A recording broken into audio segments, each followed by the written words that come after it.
Pangalawa, ano yung sa rule of discernment? Bakit pag tayo nakakaranas ng mga trahedya tulad nito, mga kalamidad, nagawa ng tao at gawa ng kalikasan, yan ang matinding kombinasyon eh. Kapag ang kalamidad, kombinasyon ng gawa ng kalikasan at gawa ng tao. Yung ulan, gawa ng kalikasan. Yung baha, gawa ng tao. Ano yung pangalawang itinuturo ng discernment? No? Wake up call. Bakit tayo nakaroon ng trahedya? Wake up call. Inigising tayo ng Diyos. Inaalog tayo ng Diyos. Hindi tayo makuha ng santong dasalan. Binibigyan tayo ng santong paspasan. Inaalog. Ba't tayo inaalog ng Diyos? What is a wake-up call? God is reminding us of our responsibility. The second reading reminds us to overcome our selfishness, our malice, our greed, and to love, to offer ourselves like the Eucharist, bread broken and shared tulad ng ating Panginoon. Ang banal na Eucharistia, ang kanyang buhay inihandog niya para sa ating kagalingan, kalakasan at kaligtasan. Love means responsibility. Kaya tayo ginigising ng Panginoon. Perhaps we have been very neglectful. That's the word. Neglectful. Pinapabayaan natin. Nakakalimutan natin. Nagiging tamad tayo sa ating mga responsibilidad sa buhay. Yan ang palagi kong pinapaalala sa sarili ko. Pag nakakaranas ako ng desolation moments, pag nakakaranas ako ng mga trahedya bilang isang pare, ang una kong tinatanong, ano ang nakalimutan kong responsibilidad? Anong napabayaan kong pananagutan? Ano ang aking tinalikurang tungkulin sa Diyos? Amen? No, we have been neglectful. Kaya ginigising tayo ng Diyos. Inaalog tayo ng Panginoon. Nagiging pabaya tayo. Responsable. Tamad. Sa ating pananagutan. Tulad ng pagpapahalaga sa buhay. Mahalaga ang buhay. Yan ang pinaglalaban natin sa RH bill na yan. Kahalagahan ng buhay ng tao. Pinakamahalagang grasya na binigay sa atin ng Panginoon. Buhay ng tao. Mula first moment of conception up to natural death. Ngayon, merong mapanganib na batas. No? Nakikitil sa kahalagahan ng buhay na pinagkatiwala sa atin ng Panginoon.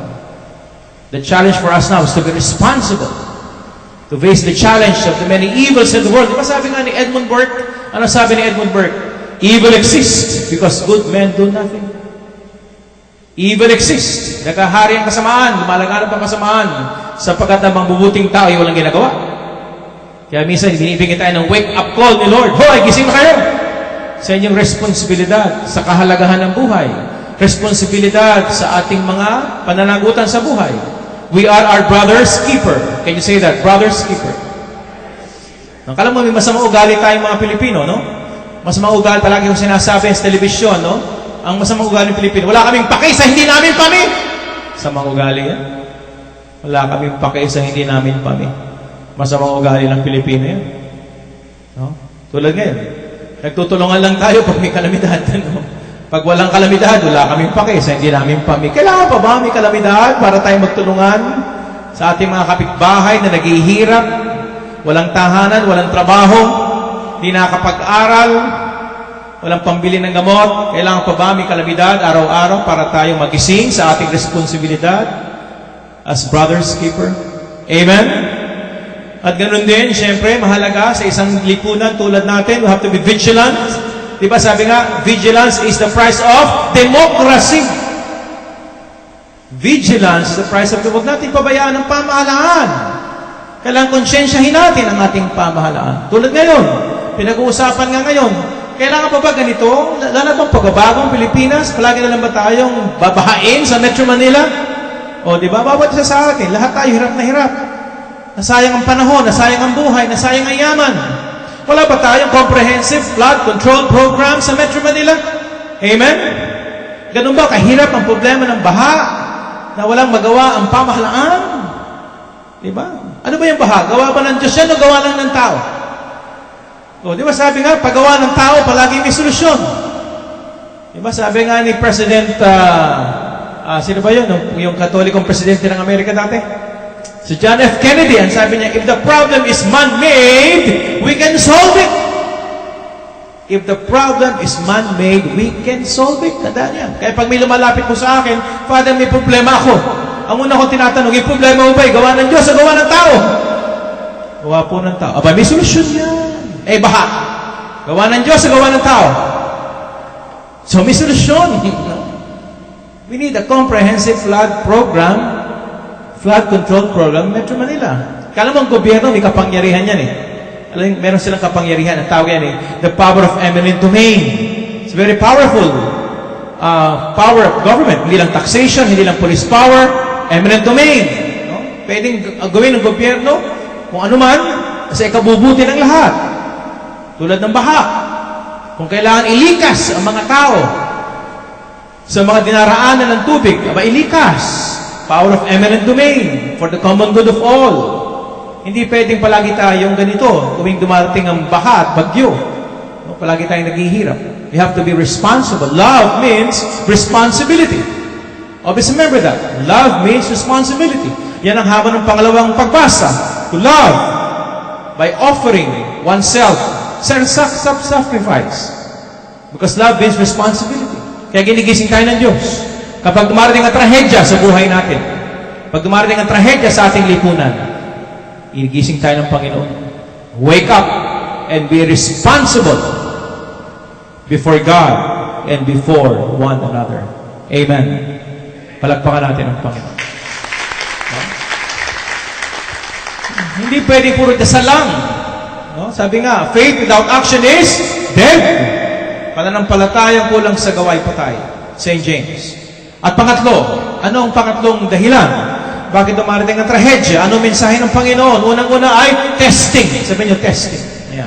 Pangalawa, wake up call. Sabi niyo, wake up call. Ano yung pangatlo? Reminder. We're being reminded by God. Pag dumarating ang trahedya sa buhay natin, we're being reminded by God. Anong reminder ni Lord? That your life is not about you. Your life is about God. Always remember that. Your life is not about you. Your life is about God. Isa nakakalimutan natin yan Kala natin nabubuhay lang tayo sa mundong ito para sa ating sarili. Hindi. Kaya ka nilikha ng Diyos para sa Kanya. Hindi para sa iyong sarili. Kaya pag wala siya sa buhay mo, walang mangyayari sa buhay mo. Alam mo, meron sakit ang tao sa bagong panahon. What is the greatest sin of mankind in modern society? Alam mo, pinakamatinding kasalanan ng tao sa bagong panahon? Self-sufficiency. Can you say that? Self-sufficiency. Bakit? Kasi nagiging matalino na tayo. Matalino. Nagtatagumpay na tayo sa science and technology. Marami na tayong naiimbento. Di ba? Nagiging makapangyarihan ng tao, even over nature. Nagiging makapangyarihan na tayo. Akala na natin kaya nating mabuhay kahit wala ang Diyos. Kahit maraming tao nakakalimot na sa Diyos. Hindi na nagdarasal. Hindi na nagsisimba. Hindi na lumuluhod. Naniniwala na siya sa theme song ni Frank Sinatra, I did it my way. Ayan. Kaya minsan dumarating sa iyong trahedya. To remind you that your life is not about you. Your life is about God. Without God, we are nothing. Without God, you are nothing. Baliwala ang yaman mo. Baliwala ang kapangyarihan mo. Baliwala ang lakas mo. Isang kalamidad ka lang. Taob ka agad. Tingnan nangyari sa Amerika, bumaksak ang ekonomiya ng Amerika. Europa, yung ating tinitingnan, land of green pasture. Nasaan ang green pasture natin? Daming walang trabaho sa Europa. Ang daming walang trabaho sa Amerika. O, nasaan na? Isang iglap, isang kalamidad, financial tragedy, baksak ang ekonomiya. Without God, you are nothing. Because without God, your life is not about you. Your life is about God. Kaya this way, strongly, calamities, tragedies are very strong, powerful reminder that you go back to the Lord. The Lord is our life and our salvation. Go back to the Eucharist. We need the Eucharist. Sabi nga ni Archbishop Tagle, feed on Jesus. No? Feed on Jesus. Go back to the Eucharist. The summit where all our actions are directed.